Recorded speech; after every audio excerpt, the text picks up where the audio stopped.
Sveicu ikvienu šajā vārdu spēks attiecībās podkāstā, un šodien mums ir īpašais viesis, mūziķis, tēvs, vīrs, un laikam būs aktuāli pieminēt arī students. Par to mēs vairāk parunāsim, bet jā, tas ir Jānis Šipkēvics, un es ļoti priecājos, ka tu esi šodien šeit. Čau, Jāni! Čau, es ļoti priecājos arī šeit būt. Jā, viena lieta ir, ka no malas kāds otru iepazīstina, bet cita varbūt, ja pats sevi iepazīstinātu. Līdz ar to es nāku pie tevis ar šo pirmo jautājumu. Ko tu pats par sevi saki? Kas tu esi? Cik sarežģīti.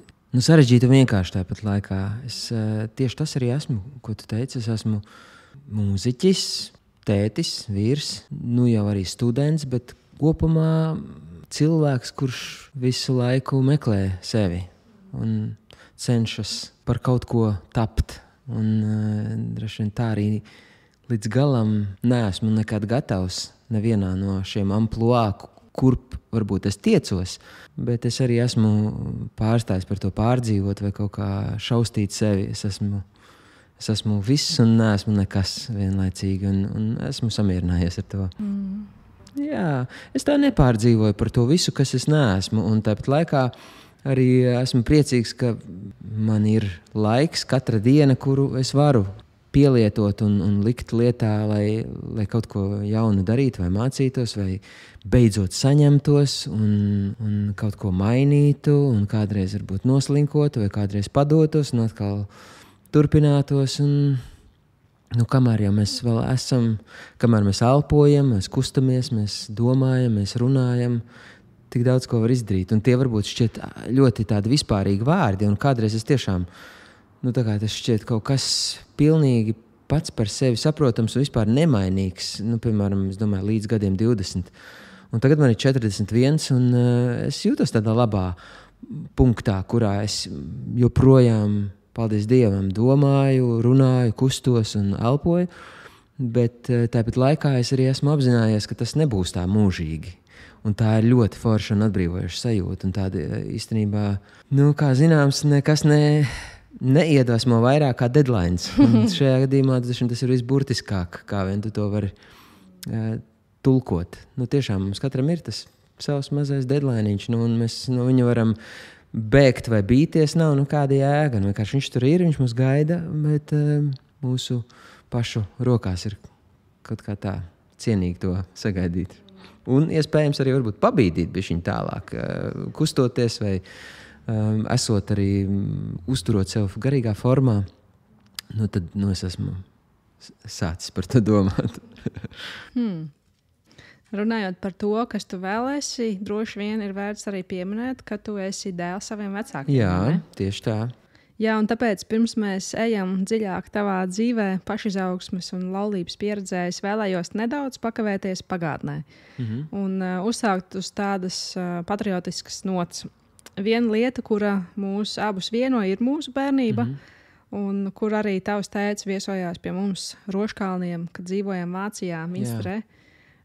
Tolaik mana ģimene bija izsūtīta no Latvijas, jo mans tēvs ar mammu bija Latvijas brīvības un cilvēktiesību cīnītāji. Tēvs bija Latvijas neatkarības kustību vadītājs, arī Helsinki 86 atbalstītājs. Un, jā, arī tavs tētis ir ieguldījis lielu darbu un savu dzīvi Latvijas brīvībai. Strādāja arī televīzijas raidījumā Labvakar. Un, tā arī mūsu tēvi ir 3 zvaigžņu ordeņa nesēji, kuri ir atstājuši arī mums savu mantojumu līdz ar to, kas ir mīlēt un rūpēties par Latviju, katrs savā misijas laukā. Ko tev šis mantojums nozīmē? Jā, mans tētis man ir bijis varonis un joprojām ir. Un, protams, tādā pusauģa gados, kad kādreiz tu apšaubi visu, ko dara tavi sensīši, un viss liekas nepareizi, tad, protams, paiet laiks, un daudz kam tu rod izskaidrojumu, kāpēc tas ir noticis tieši tā. Un, protams, tie darbi, ko tētis izdarīja Latvijas neatkarības atgūšanas laikā un labā, tas, protams, ir pilnīgi neaptverami mums ar tādu mūsu skatījumu uz pasauli šobrīd. Varbūt tagad ar Ukrainas satricinājumiem mazliet mēs esam varbūt nedaudz gaisā to vibrāciju sajutuši, kādā mūsu vecāki principā dzīvoja pastāvīgi ap 90. gadu, kad tiešām viss bija tādas lielas tektoniskas plātnes, viss bija vienkārši pilnīgi ļodzīgs un grīļīgs, un tāpat laikā tā brīvības smarža gaisā, un tāpat laikā lielas bailes, un tik daudz arī zaudēja savu dzīvību un savu brīvību tajā laikā. Un jā, joprojām es esmu pateicīgs, ka es varu būt ar savu tēti, mēs varam runāties un mēs varam pārunāt šīs lietas, un es daudz ko varu pārunāt arī no tētu un dēlu un bērnu lietām. Es esmu ļoti, es to nepieņemu kā pašsaprotam arī to, ka es savas 41 gada vecumā varu būt tuvu savai mammai un tētim.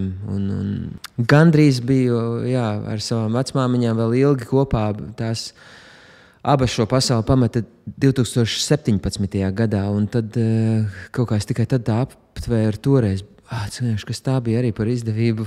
Un tik daudz, kas vēl palika nepajautāts, tāpat laikā baigi pārmest sev arī. Tu nevari, jo tu izdari tikai to, ko tajā laikā tu vari izdarīt, tikai to, ko tu vari izdomāt. Un tie jautājumi šobrīd nobriest tikai tāpēc, ka es esmu piedzīvojis šos 5 gadus bez viņām jau ar citu skatījumu uz pasauli. Un, protams, arī es domāju, ka tie drausmīgie Ukrainas notikumi mūsos pacēla pilnīgi jaunas jautājumus par vēsturi, kuri kādreiz mums šķita kaut kur tādi ievākoti un ielaminēti un tā kā vairs nekustināmi, tad pēkšņi tas kaut kā pirms 2 gadiem viss pārplīsa vaļā un šķita, ka visdrausmīgākās lietas pasaulē ir atkal iespējams.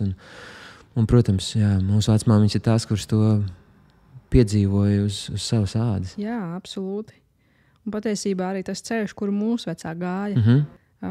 Tāpēc, manuprāt, ir būtiski runāt par šo vēsturi un celt mūsu senču darbus gaismā, ne tikai, kad ir pienākuši Latvijas svētki, jo tas ir mūsu stāsts, kuru mēs nesam tālāk par to, kas mēs esam, un no kurienes mēs nākam, un par to mīlestību un rūpēm, kas ir arī mūsu mantojumā šī atbildība, lai mēs to uzturētu, ko mūsu vecvecāki, vispār Latvijas varoņi ir iedevuši. Jā.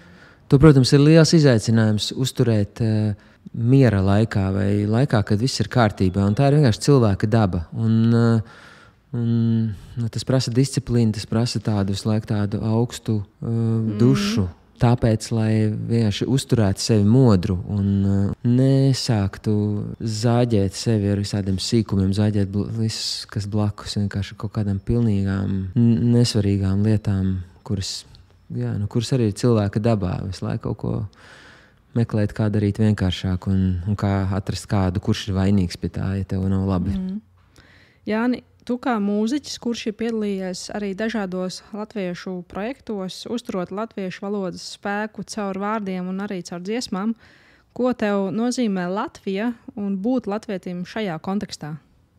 Es savai latvietībai ļauju tā elpot caur sevi un skatos, kad pilnīgi negaidīti, neplānoti tāda ļoti latviska senču dzīsla pēkšņi liek par sevi manīt, gan muzikā, vai intonācijās, vai vārdos, vai pēkšņi kaut kādos izteikumos, kurus es vienkārši uzlieku uz papīra, un es redzu, ka tur ir kaut kas vairāk. Tas nav tā kā manā prātā piedzimis, tas šķiet ir kaut kas, ko es esmu pārmantojis neapzināti, vai tiešām to būdams kaut kur klāt un dzirdēdams un kaut kad agri, sen bērnībā varbūt uzsūcis, vai varbūt arī pat nedzirdējis tieši vai nejūtis, bet vienkārši tiešām to iznesis caur savu mammu, tēti un omīti un vectētiņiem kaut kas ir tāds, ko mēs nesam, tāda slepena kapsula, ko mēs nododam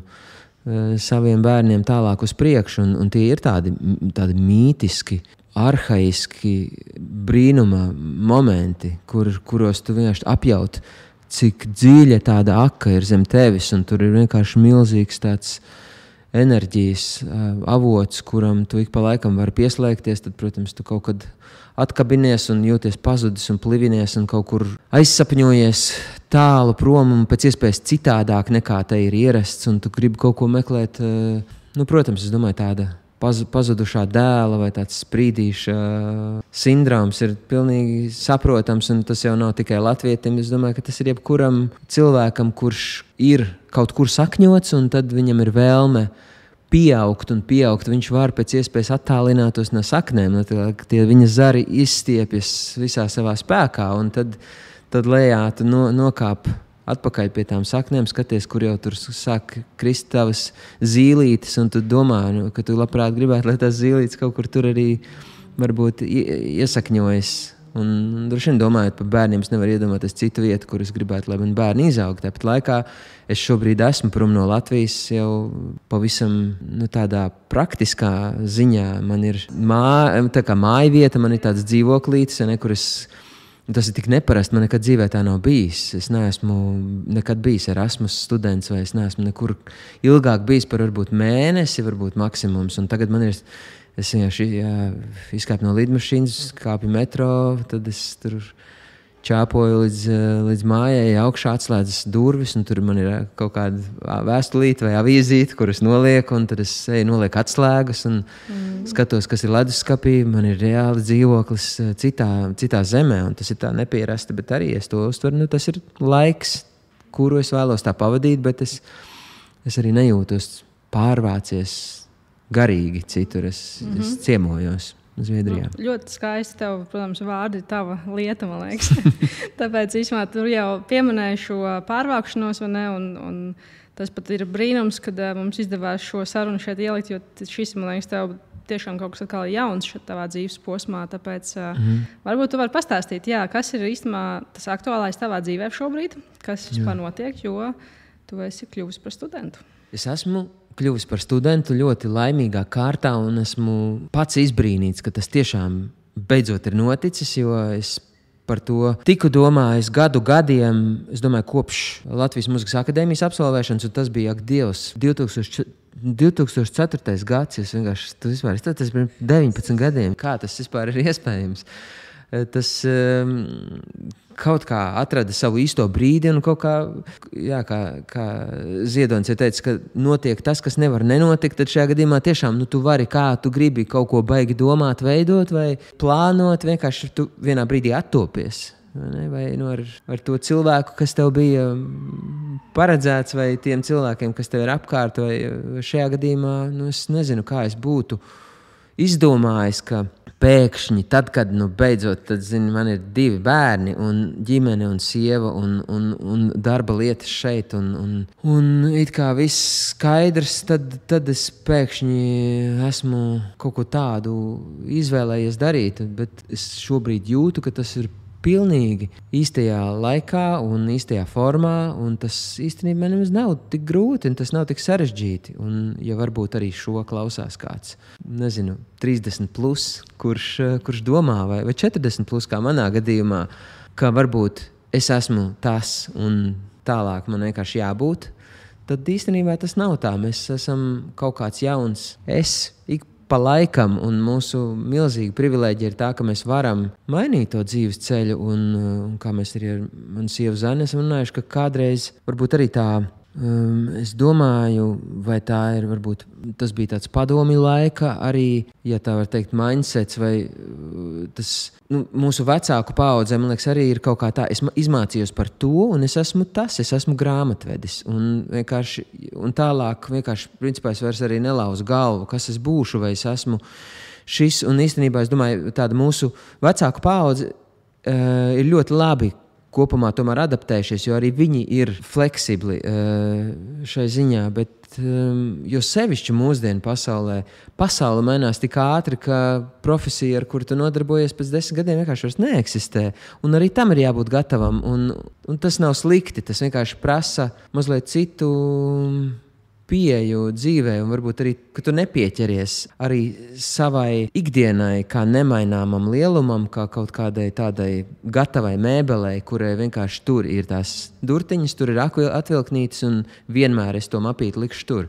Tu esi gatavs, ka varbūt kaut kādā brīdī tu vienkārši no mapītes izņemsi papīrīti, paskatīsies, kas tev ir vajadzīgs, to vienu salocīs, ieliks kabatā un iesi tālāk, un tur atradīs varbūt vēl kaut ko skaistāku un iedvesmojošāku, vai arī iespējams tik svarīgu un fundamentālu, kā tev šķiet tas, kas tev šobrīd vispār ir nemaināms, neaizskarams. Jā, tu īstenībā tagad iesāki šo visu stāstīt, bet patiesībā tu nepateici, uz kurien tu ej studēt. Jā, es varu izstāstīt. Jā, es mācos mūzikas producēšanu Zviedrijas Karaliskajā mūzikas akadēmijā Stokholmā. Tas izklausās ļoti cienīgi. Un patiesībā sakot, tā ir, protams, liela laime būt starp tiem, kas tika šogad uzņemti šajā programmā, jo tur bija diezgan liels cilvēku pulks, kas gribēja studēt, un mēs esam 2 no Latvijas, pilnīgi neticamā kārtā, kas ir maģistra programmā, un Kristīna Botros, kas ir mana kursabiedrene šai kursā, ir absolūti līdzvainīgi par to, ka vispār es tur esmu un ka es esmu noticējis, ka tas ir manos spēkos, jo reiz ciemojoties Stokholmā, vienkārši kā turistiem, mēs ar ģimeni bijām vienkārši kaut kādās pastaigās un apskates objektos un ciemojāmies pie draugiem, un tad vieni no draugiem teica, ka varbūt, ka man interesē arī apskatīt šeit viņu slaveno mūzikas akadēmiju, jo tā ir brīnišķīga, tikko jauna arī uzbūvēta celtne, kas ir viss šī akadēmija ar tādu pilnīgi jaunu kursu un jaunu programmu, kur viņi vispār bijuši tādi pionieri tajā mūzikas producēšanas un vispār laikmetīgās mūzikas akadēmiskā izglītošanā. Un tur studē latviešu meitene, kura labprāt var man izvest ekskursijā, ja es vēlos. Un tad man kā reiz bija tāda diena, kas bija tāda pusbrīva, un tad es domāju, es aiziešu, paskatīšos, kas tad tur ir. Un vienkārši apskatīties, un es ieeju iekšā, un Kristīna man saka, paskaties, kā mēs te dzīvojam. Un es saprotu, ka es nezinu, cik daudz es tajā brīdī ticēju, ka es tiešām varētu saņemties un spērt tādu soli, jo visas šīs praktiskās domas par to, kā vispār tas ir iespējams, es domāju, man diezgan bija nomierinājušas, ka es vienkārši varētu paskatīties, kā te ir, bet kā īsti tas varētu notikt manā dzīvē. Es vispār neplānoju, bet kaut kā soli pa solim man šķita tik iedvesmojoša, tik gaiša un tāda pacilājoša sajūta tur būt. Man tik ļoti patika, kādi ir tie cilvēki, kas man nāk pretī, kādas skaņas tur skan. Nerunājot, protams, par to, kā tehniski šīs studijas ir sagatavotas tam, lai tu pilnībā vari vienkārši doties jebkādos savas mūzikas meklējumos. Un, protams, atšķirībā no klasiskas mūzikas akadēmijas, kurā tiek studēta akadēmiskā mūzika un varbūt turpināts tāds vēsturiskais kurs, šeit tiek īpaši strādāts ar mūziķiem, kuri veido tādu mūziku, kāda vēl nav radusies, vai arī savieno šos žanrus, kas ir gan vēsturiski no renesanses vai no romantisma laika vai 20. gadsimta jaunajām rakstīšanas tehnoloģijām vai populārā mūzika. Un tas viss ir kaut kā šajā nodaļā tieši, kurā es esmu ticis iekšā. Jā, tas viss ir pilnīgi sakausēts kopā un tiek dota pilnīga brīvība tam, ko tu dari. Man vienkārši tas absolūti suģestēja un es vienkārši staigāju tāds tiešām tā kā ar rozā spaini galvā un vienkārši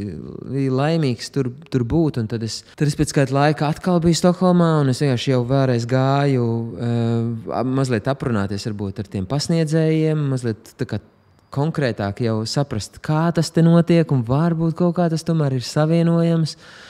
Un tad vārds pa vārdam es sapratu, ka īstenībā tas būtu darāms. Un tad, protams, tas galvenais galavārds ir, kurus vaicāju savai sievai Zanai, ka vienkārši, protams, ka viņa ir tā, kura iespējams, jo sevišķi tajā sākuma posmā uzņems vislielāko atbildi. Jā, šo misijas ceļu mums vispār kaut kā to īstenot. Tāpēc esmu pirmām kārtām pateicīgs Zanai, ka viņa ne tikai ir neatturējusi mani no šī, bet pretēji tam, kad es varbūt esmu bijis pilnīgi brīvs kā putns students 20 cik tur gados, es to neesmu varējis sadūšoties darīt. Tagad es esmu Zanes iedrošināts to darīt, un bez viņas atbalsta tas vispār nekā nebūtu iespējami, jo es arī neesmu tāds cilvēks, kurš varētu tā kā urbis vienkārši iet uz priekšu savos mērķos. Man vajag vienu tādu cilvēku, kas kas iespējams man tic vairāk nekā es pats sev. Un šajā gadījumā tas tā laimīgi ir sagadījies. Un tad beigās es vēl uzzināju, ka vispār to Mūzikas akadēmijas ēku jauno Stokholmā, tajā ir piedalījušies latviešu arhitekti un tehnoloģiskie izgatavotāji. Tur daudzas no tām tērauda konstrukcijām un stikla konstrukcijām ir veidojis UPB birojas no Latvijas, no Liepājas vienkārši. Un tad kaut kā vispār tas neticam vienkārši, kas tas... Jā, kā tas viss met loku. Un tas, galā arī Stokholma, tas ir tuvu, ja es varu izmantot iespēju un tiešām absolūti reklamēt šo iespēju braukt un mācīties. Un kā zināms, mums Eiropas Savienības pilsoņiem Zviedrijas izglītība ir bez maksas un ir tiešām daudzas priekšrocības, ko mums ir vērts izmantot. Un Stokholma ir 40 minūšu lidojumā. Tas ir tiešām tā kā Ventspils vai tā kā Liepāja. Jā, interesanti vispār sanācis, un es ticu patiesībā, ka droši vien jau ne bez iemesla, jo iepriekšējā saruna man bija ar Annu Andersoni, un tur mēs runājām par drosmi uzsākt jaunu profesionālo dzīves ceļu un uzsākt mācības jebkurā vecumā, arī +3 uz augšu, pat pār 60. Un šeit mēs atkal runājam par to pašu, un es ticu, ka daudziem ir vajadzīgs šis iedrošinājums uzdrīkstēties un sākt dzīvot dzīvi.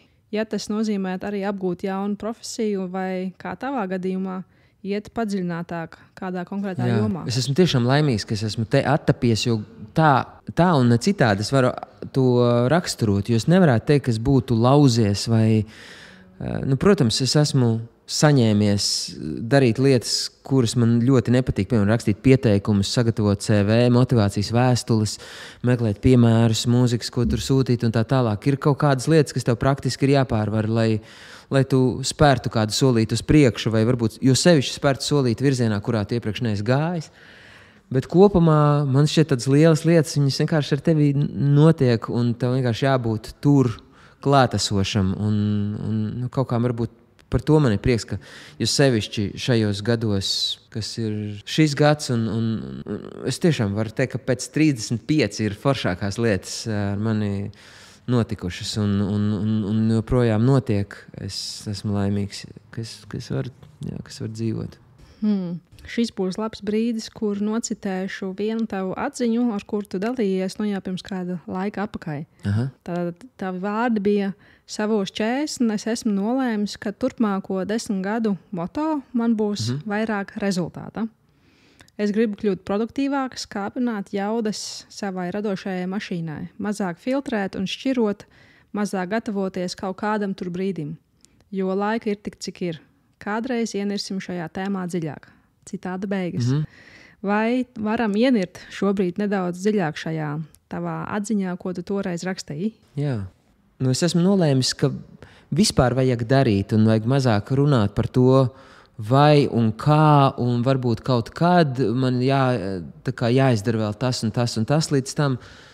Man liekas, ir tik daudz brīnišķīgu lietu, kuras mēs neizdarām tieši tāpēc, ka vēl nav īstais brīdis, vai mēs neesam gatavi. Un tik daudz ir manā blociņā, manā datorā, un es ticu arī tavā blociņā un tavā datorā superīgas idejas un dažādas ieceres, kuras visticamāk lielākā daļa tur arī paliks. Un kaut kāda maza daļa no tā varbūt mēs spēsim izcelt ārā un īstenot, bet tas ir arī skaisti, protams, ka mums ir vairāk domu un ideju nekā laika, lai to īstenotu, jo tā sajūta, kad mēs saprastu, ka es esmu visu izdarījis, tā ir vienkārši līdzvērtīga vienkārši nomiršanai. Jo tas skābeklis, kuru mēs radām ar savu domu spēku, tas idejas skābeklis, kuru mēs elpojam visu laiku, protams, viņš ir domāts tā, lai viņš būtu ar pārprodukcijas sajūtu. Tajā, ka tu saproti, ka tu uz šī var kraut vēl un darīt, bet kaut kādā brīdī ir jāizelpo, ir jāizpūš ārā, un kaut kā tas sajūta, ka tu esi tikai pildījies, un tev vienkārši nav izelpas, tu nevari vairs ieelpot. Un tā ir tā sajūta, kuru varbūt kādu brīdi mums var piemeklēt, kad vienkārši mums vajag lādēt ārā, un mums vajag mazāk domāt. To es saku sev, es nezinu, vai visiem šī sajūta var var strādāt, bet dažkārt es domāju, ka mēs daudz par daudz gatavojamies. Jā, un runājot arī par tevis šo pieminēto jaunu ceļu uzsākšanu un par dažādām dzīves lomām, kuras tu esi ieguvis laika gaitā, tu arī neredz savās sarunās un pārdomās esi dalījies, izmantojot tādu apzīmējumu vīrišķais rūdījums. Nebija ievērojis. Nu, rekā. Tad vai tu varētu padalīties šobrīd, ko tev tas nozīmē pašam un kāds ir bijis tavs ceļš uz šo rūdījumu? Jā. Tā tad vīrišķīgs rūdījums, tu saki.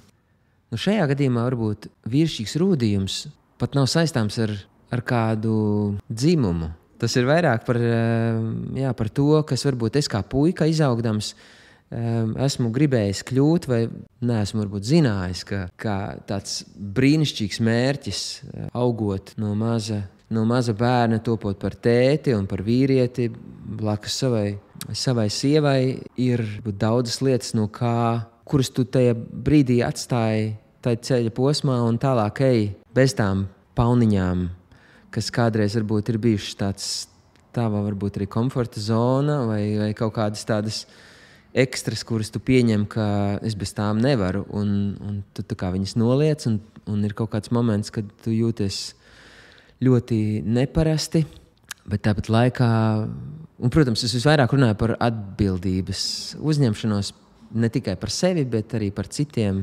Jauns līmenis, kurā tu ieej, ka tu saproti, ka es šobrīd, jo sevišķi, protams, attiecības ir viens, un tas, protams, ir pirmais, kur mēs sastopamies ar savu ego kaut kādu, kāds ir tas svētais Georgs, laikam, ja, kurš ar tādu šķēpu, viņš jāizirgā un ar tādu šķēpu tur savu ego blakus, bet viņš tā kā tur ir, viņš viņu nenogalina, bet viņš tā kā viņu tur drošā attālumā. Un tad līdzīgi es biju Gruzijā tādu kakla amuletiņu nopircis, un tas, man liekas, bija tāds kaut kāds laiks, kad man kaut kā tie procesi arī bija ļoti aktuāli. Nu, kā, ja tā var teikt, dīlot ar savu ego, un tas, protams, tā ir smaga cīņa, tas ir diezgan asiņaini, un es pieļauju, ka es visvairāk, un es to veicu, nezinu vai paveicu, bet katrā ziņā esmu visvairāk pateicīgs arī savai pirmajai sievai Leldei, ar ko mēs bijām kopā, un es domāju, ka mēs abi ļoti daudz mācījāmies, un es domāju, ka jo sevišķi daudz savas kā pieauguša vīrieša prasmes ieguvu tieši tad, un tas, protams, bija ļoti sarežģīts arī laiks, un tas bija mums abiem tāds augstskolas cienīgs laiks, un par to es tiešām vienmēr esmu ļoti ar tādu pateicības pilnu sajūtu skatos uz to laiku, tāpēc, ka es domāju, es nevarētu būt tur, kur es esmu un kāds es esmu. Jā, arī kā vīrietis, kā vīrs, kā tētis, bez šīs pieredzes. Pēc tam, protams, kad varbūt diviem cilvēkiem satiekoties, notiek kaut kāda šī jaunā tevis izšķilšanās, tad, protams, nākamais līmenis ir, kad ir bērni, un tu saproti, ka uz tevi tas bērns jau, nezinu, stundām kaut ko vienkārši taurē, un vienkārši tur visi ir apkakājušies, un vienkārši viss māja ir pilnīgs ārprāts, un tev ir tavs darba kaut kāds Dāmokla zobens, kas karājas virs galvas, un tu saproti, ka tur tā kā nevienu neinteresēs, un tā kā tas nebūs vispār vietā tagad kādam stāstīt, bet tu zini vienkārši, kas man tur darās, vienkārši es negribu nākt ar savām paunām un kādam vienkārši vēl tās kraut virsū. Es domāju, ka ir jātiek galā, un paldies Dievam, mēs ar Zani kopā mūsu ģimenē varam mierīgā izelpas formā atrisināt, un kaut kā tur vienmēr tas kaut kā tā gaisma tuneļa galā parādās, un lai arī kādas grūtības tur pa vidu ir, mēs kaut kā tiekam cauri, un es domāju, ka tas lielā mērā ir tāpēc, ka mēs abi esam nokļuvuši kaut kādā ne jau tādā pieaugšanas gala punktā. Skaidrs, ka nē, bet vienkārši kaut kādā es esmu priecīgs, ka es gluži vairs neesmu pusaudzis. Protams, protams, arī man jau nav pusaudža gadi, bet tāpat laikā es arī nejūtos baigi pieredzējis dzīvē, bet kaut ko sapratis varbūt jau esmu. Jā, es labprāt iet bišķiņ dziļāk šajā tieši attiecību jautājumā, un es saprotu, kā tu pats pieminēji, ka ir atbildības nešana un arī savi izaicinājumi, kas tomēr iet līdzi noteiktajā ikdienā, un īpaši tev, kad tu esi pilnlaika mūziķis, un tev ir arī gan sieviņa, kur arī kur vajag rūpēties par tām attiecībām, plus vēl bērni, un tagad vēl studijas un tam līdzīgi. Kā tu tiec galā ar visu? Respektīvi, kā tu tiec galā, vai kā jūs ar Zanu tiekat galā, lai jūs pastāvētu kā pāris un kā vecāki arī paralēli visam, kas notiek? 40 gadnieka dzīvē ir, protams, vairāku līmeņu izaicinājumi. Te mēs varam dažādi skatīties tās kārtiņas, no kurām sastāv gan mana personīgā dzīve un profesionālajie pienākumi, vai kaut kāda varbūt psiholoģiskā grāmatiņa, pēc kuras es kaut kā kustos uz priekšu.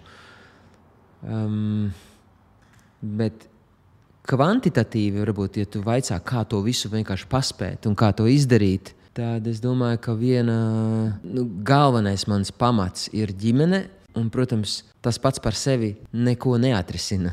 Tas, ka daudziem cilvēkiem ir ģimene, bet nevienmēr tas var būt tavs atbalsts. Es varētu teikt, ka līdz šim mēs cenšamies un arī centīsimies būt maksimāli saprotoši un iejūtīgi viens pret otru. Un te ir viens tāds zelta likums, kuru es vienmēr turu prātā un kurus arī iečukst ausī visiem, kurus es satieku kāzās, vai es nezinu, vai es kādreiz gadījies, kad dziedu kaut ko kāzās, un tad es vienkārši, ja es kaut ko varu novēlēt, tad atcerēties to, ka tas cilvēks, kad viņš tevi izvēlas, un viņš tevi ir izvēlējies arī turpmāk, kad gadās kaut kādas vienkārši ķēzas un ligas un lažas, atcerēties, ka viņš jau vienmēr grib, lai tev ir labāk. Un viņš negribēja, lai sanāk tik sūdīgi, varbūt, kā gadījās, vai kaut kas, kas notiek. Un, protams, te mēs nevaram ar šo frāzi vispārināt, un mēs nevaram ar šo plāksteri aizlīmēt visas tiešām cūcības, kas notiek. Tas nav arī, tā nav panacēja visam, bet, ja tu uzturi ticību un ticēšanu tam, ka šis cilvēks, tu viņam tici, ka viņš vienmēr grib labāk, un es tiešām svēti ticu savai sievai, ka viņa tiešām vienmēr grib, lai ir labāk, un es daru visu, lai viņa par mani domātu līdzīgi, tad piedošana jebkurā situācijā nāk kā pilnīgs atrisinājums. Nekas nevar būt tik slikti, lai to mēs kopā nevarētu saprast, definēt un pēc tam piedot šai situācijai. Vienalga vai viens otram, vai vienkārši kādreiz mēs gribam dusmoties vienkārši uz to notikumu, vienkārši mums besī ārā, ka tā ir gadījies, un mēs ir cilvēcīgi meklējam kādu, kuru mēs varam novadīt šīs dusmas, un visvieglāk to ir vienkārši vainot kādu, ka vienkārši tu te gadījies, kāpēc es vienkārši uzskrēju tev virsū, man izgāzās no rokām, un es saplēsu šito aparātu, kuru vienkārši esmu nopircis par 3000. Saprotu, vienkārši man tas ir darbam vajadzīgs, un vienkārši man rīt ir ieraksts. Kā tas vienkārši, bet ir skaidrs, ka tas cilvēks, viņš nenāca tev speciāli pretī tev nepatīkamā, negaidītā brīdī, lai tas notiktu. Un ja vien tu vari savaldīt šīs savas dusmas un saprast, ka šis cilvēks nav tieši saistīts ar šo notikumu, vai pat varbūt, ja viņš bija kaut ko pārpratis, un tas vienkārši gadījās tiešām pārpratuma dēļ, un viņš tiešām bija proaktīvs šajā situācijā, bet viņš tiešām nebija to domājis tā, tad vienkārši, ja pašā pamatā tu pieņem, ka cilvēks ir labs pret tevi, tad es domāju, ka tas atrisina daudzas lietas. Tā ir tāda viena no lietām, kas ir ģimene, tas pamats. Otra lieta ir plānošana. Un es domāju, ja ir vienkārši daudz lietu, kuras tu gribi paveikt, viņas nevar cerēt, ka visas notiks kaut kādā secībā, un tu attapsies viņas izdarīs. Tas vienkārši tā nenotiek. Tā kaut kāda cilvēka gribas spēka, gravitācija, jebkurā gadījumā, kā pirmo izvelk to uzdevumu, kas ir vienkāršākais vai tā kā ātrāk gandarījumu nesošais, tas nevienmēr ir svarīgākais, un tas atliek varbūt tiešām būtiskos tevi tā kā patiesi gandarījošos notikumus beigās, kurus kuriem tu tā arī nepieķeries, jo tu vienkārši neuzspēj dienas laikā, un tās paliek visu laiku kā tādas astes, kuras tevi visu laiku grauž, un tā kā tu dzīvo ar to pārmetumu sajūtu, ka tā arī neko nesi izdarījis. It kā tu visu dienu bijis nodarbināts ar kaut kādām lietām, kuras tu vienkārši tā kā viena pēc, es vienkārši ņemšu vienu darbiņu pēc otra, bet tas vienkārši nestrādā. Tu nevari tā, neko fundamentāli savā ikdienā vai savā profesijā mainoši izdarīt, ja tu dari tikai to, kas tev uzreiz nes gandarījumu. Tās vienkārši lietas, kuras tiešām ir lielas, viņas prasa pacietību. Un to es nesaku kā beigās guru, vienkārši pats cīnos ar to dienā, un plānošana ir vienkārši zelta atslēga tam. Un es arī neesmu liels meistars tajā, bet man blakus ir Zane, mana sieva, kas bieži vien parāda, cik īstenībā atrisinājums ir tuvu. Kad es vienkārši bieži vien esmu ar milzīgu grumbu pierē un pilnīgā izmisumā, vienkārši ar asarainām acīm, ka es šito nevaru izturēt. To nevaru izdarīt vienkārši. Un tad viņi saka, nāc, sarakstam uz lapiņas pirmkārt pilnīgi visu, kas tev ir jāizdara. Kas no šī ir tagad supersvarīgs? Vai kas ir, tu vari salikt to vai nu pēc tā kā laika prioritātēm vai arī pēc svarīguma prioritātes, kas dažkārt varbūt ir arī pārklājas un ir viens un tas pats. Plānošana, īsāk sakot, ir punkts numur 2, un punkts numur 3 ir varbūt efektivitāte, lai tu vispār to spētu darīt, ka tu vienkārši varbūt vari domāt par kaut kādiem avotiem, kuri tev dod enerģiju un kuri tev iedod spēku un ieradumiem vai kaut kādām ikdienas rutīnām, kuras tevi velk uz leju un kuras vienkārši tev atņem spēku. Un katram, protams, mums ir cita veida fizioloģiskā un psiholoģiskā struktūra, un cits vienkārši var arī, piemēram, puspālī visu savu dzīvi superīgi funkcionēt, rakstīt grāmatas, kā mēs zinām, vienkārši un veidot brīnišķīgu karjeru vai vispār negulēt, vai cits var badā dzīvot. Un, protams, mēs katrs meklējam to savu formulu, un mums katram varbūt ir vērtīgi apsēsties un tiešām pavisam godīgi sev atzīt, kas mani velk uz leju un kas mani ceļ. Un, es zinu, ka es esmu pilnīgi cits cilvēks, kad es izguļos, vai es, diemžēl, reti, kad izguļos, un esmu šis cits cilvēks, kurš man pašam patīk vislabāk. Tas, kurš tiešām ir tāds ar tādu plašu redzesloku, tiešām jūtu, kā man acīs tādas klapes noņemas, kad es esmu izgulējies. Es atceros arī to brīnišķīgo sajūtu, piemēram, kad man bija, 19 gadi, kad tu kaut kā, man nezinu, kāpēc uz laiku prātā, kad varbūt tas bija 19, varbūt tas bija kā 25, kad mēs tikko bijām sākuši instrumentus, mēs ar Reinim visu kaut kur ceļojām, arī, lai mēģinātu ar savu mūziku aizvest. Mēs bijām kaut kādos ceļojumos tur uz Londonu. Es atceros, mēs braucām skatīties kaut kādus koncertus. Un tad es atceros to brīdi. Un mēs līdz tam arī, ka mums bija tāds playerīts ar savām jaunajām dziesmām. Tur tikko Life Jacket, Andrejs Sīt un vēl kaut kādas. Un mēs vienkārši gājām metro cilvēkiem, devām austiņas un prasījām, ko viņi domā par to mūziku. Un es vienkārši atceros, tas varbūt tur ir naivums un tā tālāk, bet tam visam pamatā arī bija tāda baigā deksme. Un to deksmi 41 gada vecumā dabūt atpakaļ ir vienkārši kas par izaicinājumu. Tas ir, un kaut kādā ziņā tas ir pats svarīgākais vispār dabūt to atpakaļ. Un kāpēc es par to saku? Jo es atceros tos Londonas rītus, kad tu pamosties un tu vienkārši esi tik labi izgulējies un tik pilns enerģijas un tik pilns ideju un apņēmības un nekas vēl nenotiek. Nekam tās mūsu dziesmas sūta nav vajadzīgas. Un, protams, ka tur nekas nenotika tāds. Bet es vienkārši to sajūtu, kad man ir tik svarīga viss, man visa pasaule ir tik svarīga. Tā ir tā, ko es mēģinu to sajūtu atcerēties arī tagad, un ik pa laikam arī viņu dabūt atdzīvināt atpakaļ. Un tas bieži vien ir pat arī, protams, psiholoģiski, bet arī fizioloģiski. Vienkārši mēs savu ķermeni pa šiem gadiem esam tik ļoti nogurdinājuši un apgrūtinājuši ar daudz ko, sākot no pārtikas, alkohola vai vienalga nikotīna vai sporta, nesporta un tā tālāk. Es, protams, vienkārši visādi arī esmu grēkojis un joprojām nedaru visu, kā es gribētu, lai kādi paradumi man būtu, bet es kaut kādas izmēģinu jaunus veidus, kas man dod vairāk vairāk enerģijas. Es cenšos izgulēties, vai es, piemēram, saprotu, ka alkohols man riktīgi daudz noņem spēku un ļoti daudz piešķir vainas apziņu un ļoti demotivē un daudz noņem entuziasma. Tieši tās sajūtas, kuras varbūt šobrīd, kuras esmu ļoti atguvis šī gada laikā. Un tas ir, es teiktu, ka arī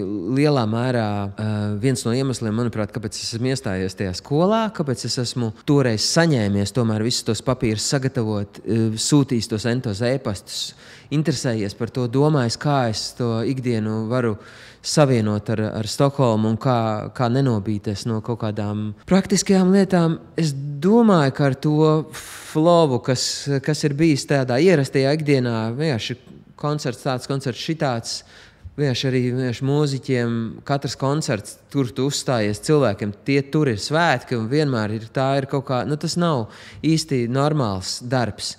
Un tur ir vajadzīgs gribas spēks, lai kaut kā saprastu, ka tu dzīvo nevis šim vakaram, bet jau nākamajam rītam, kad tu modīsies un gribi domāt jaunas idejas. Un ja tu katru to koncertu tā kā mazliet nopaļo, nosvini un vienkārši nākamajā rītā domā, ak, Dievs, vienkārši tā kā līdz pēcpusdienā, lai ieskrienas, tad vienkārši saproti, tūlīt jau tā dzīve būs vienkārši galā, ja tu šitā, tas vienkārši paskries, tas laiks vienkārši tu dzīvo 2/3 no diennakts, varbūt tā pilnvērtīgi, un tā kaut kādā brīdī šķiet pārāk izšķērdība, un vienkārši mani varbūt tā tīri praktiski tas baigi motivēja.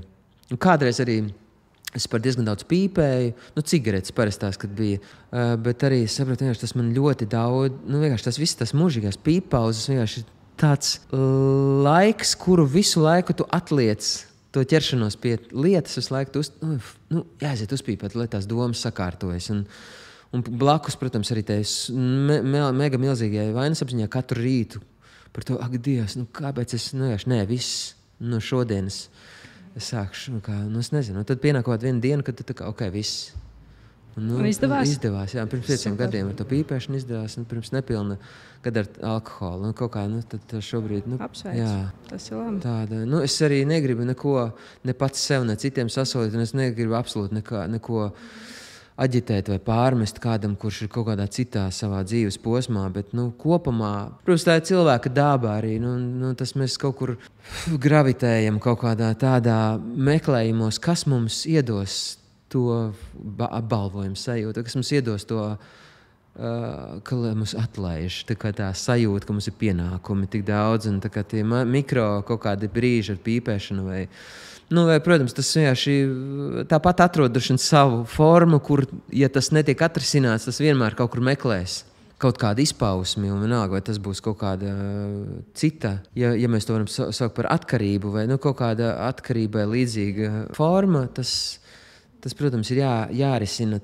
tajā, un arī, protams, nevar un nevajag noteikti visu vienā brīdī sev mēģināt izmainīt. Jā, tieši tā, un es domāju, ka ir tiešām īstenībā būtiski par to runāt un iedrošināt cilvēkus, lai mēs mēģinātu atrast to darbu, to jomu, kas mums dod šo gandarījumu strādājot. Jo, protams, kad arī jebkurā darbā, pat ja mēs mīlam šo darbu, mēs spējam nogurt un ja mēs neesam pietiekami uzmanīgi, arī pat izdegt. Taču, ja mēs darām tās lietas, kuras dod šo iedvesmu no jauna, un mums ir šī jēga, kuru mēs atrodam šajā darbā, tad tas ģenerē šo enerģiju un atjauno to, lai mēs spētu arī iet tālāk. Man tādu gandarījumu arī sniedz, laikam, tas, ka nevis jebkas izdarītais ir punkts, bet tas ir sākums kaut kam nākamajam. Un tā tas vienkārši konsekventi ir. Un, protams, jo vairāk tu tuvini šos divus brīžus, tā viena padarītā laimes sajūta, un to varbūt izmanto jau kā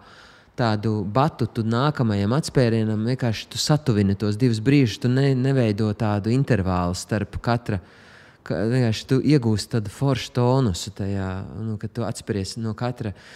Jo, manuprāt, tas kaut kā tā punkta pielikšanas sajūta, viņa drīzāk aprauj to foršo, kā es nezinu, kā basītība arī, ka, piemēram, ja tu esi tāda laba viļņa, tad, ja krīt, vai ne, ja ir tas metiens, tad vienkārši vajag, kamēr karsts, vienkārši to pielietot. Nu, to tā es varbūt atsaucoties uz mūsu basketbola izlases panākumiem un to, ka varbūt klausītājs nezina, ka mums tas tāds mazs sunītis, kurš sauc Luka. Gluži kā mūsu basketbola izlases treneri. Tā kā lielākā cieņa pret jums, Luka. Jā, ok. Un vēl atgriežoties pie tevis pieminētā zelta likuma, kurš aicina konfliktu vai pārpratumu situācijā ar savu partneri neuztver to kā gluži pretinieku gājienu, bet apzināties, ka otrs ir centies, cik labi viņš ir spējis tajā brīdī izturēties, reaģēt, negribēdams izdarīt kaut ko sliktu apzināti. Vai tu vari padalīties lūdzu vairāk par to, kas vēl praktiski jums ar Zani palīdz tikt ārā varbūt no tādiem pārpratumu brīžiem un uzturēt vispār kopumā ikdienā tādas dzīves attiecības? Es domāju, ka mēs abi ar Zani, bet es no savas puses varu teikt, ka es vienkārši cenšos būt labs cilvēks, būt tiešām foršs cilvēks, kam būtu blakus, un es cenšos būt pieklājīgs un laipns, lai kāda būtu situācija, vai arī kāds būtu šis pārpratums, par ko mēs iepriekš runājām, kā nekad nezaudēt cieņpilnu attieksmi pret otru cilvēku.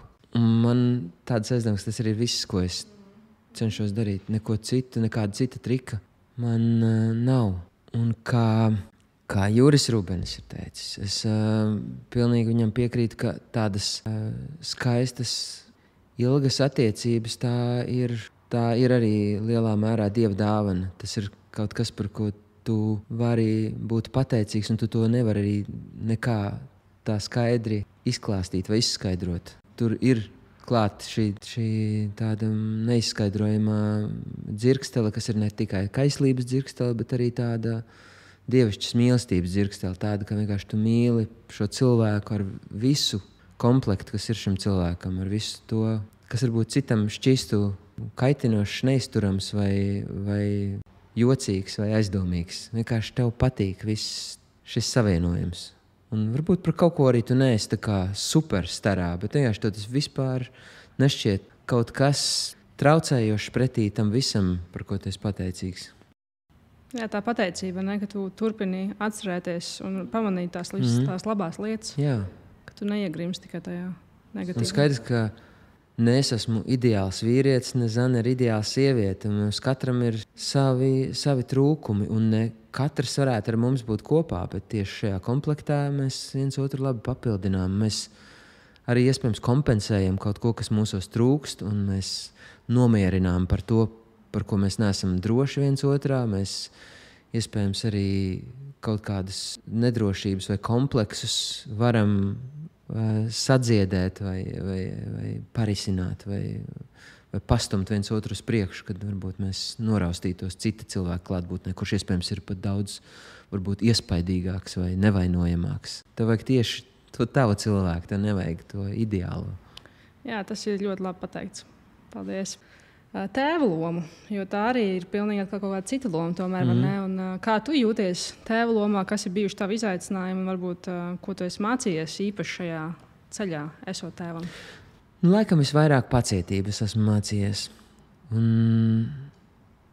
es kaut kā iepriekš jau noskaņojos, ka tas tā būs. Es sapratu, ka kaut kas tāds ātrs un viegls ir beidzies, bet tāpat laikā es kļūdījos. Kaut kas arī tāds ļoti viegls ir sācies. Kaut kas tāds, kas man līdz tēva lomas apjēgšanai, man jau varbūt bija piemirsies no manas bērnības.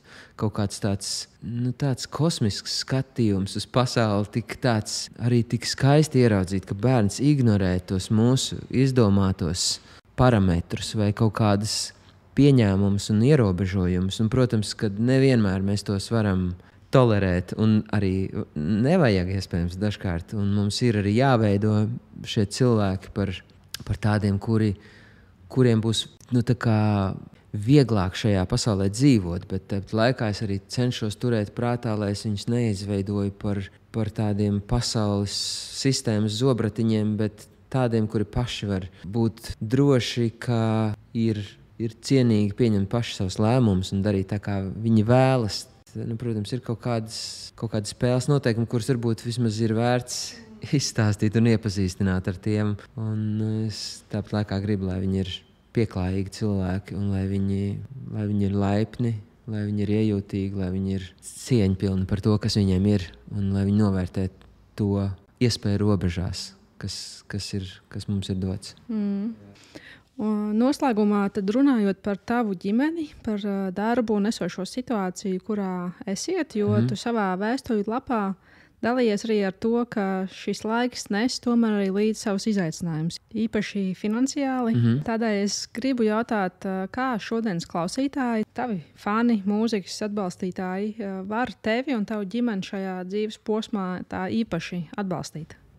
Emocionāli es jūtos ļoti atbalstīts tajā, ko esmu atklājis vēstuļu rakstīšanā un vēstuļu saņemšanā atpakaļ. Un es esmu uzsācis arī tādu tikšanos klātienē ar šiem vēstuļu rakstītājiem. Tie vispār ir neaizmirstami piedzīvojumi.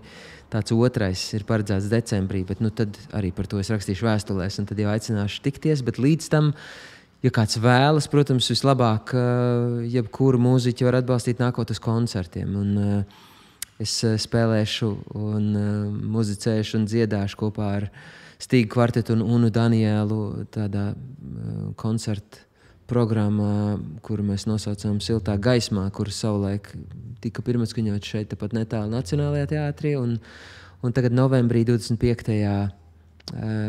Tā tiks vēlreiz piedzīvota Dzintara koncertzāles kamerzālē. Un tur es visus aicinu. Katrā ziņā, ja tur tās biļetes pazudīs, tas būs lielākais kompliments tam jebkam, ko es daru. Un jebkurš koncerts, kuru jūs apmeklējat, mūziķiem nozīmē visvairāk. Tas ir jo sevišķi mūsdienās, kad ierakstu klausīšanās, protams, ir pilnīgi jau citos paradumos, un varbūt izņemot vinilu plates, ko koncertos var nopirkt, ir iespēja to paņemt līdzi uz mājām. Tad, protams, koncertos klātienē ejiet un atbalstiet jebkuru, ne tikai mani, bet arī citus mūziķus. Ok, labi.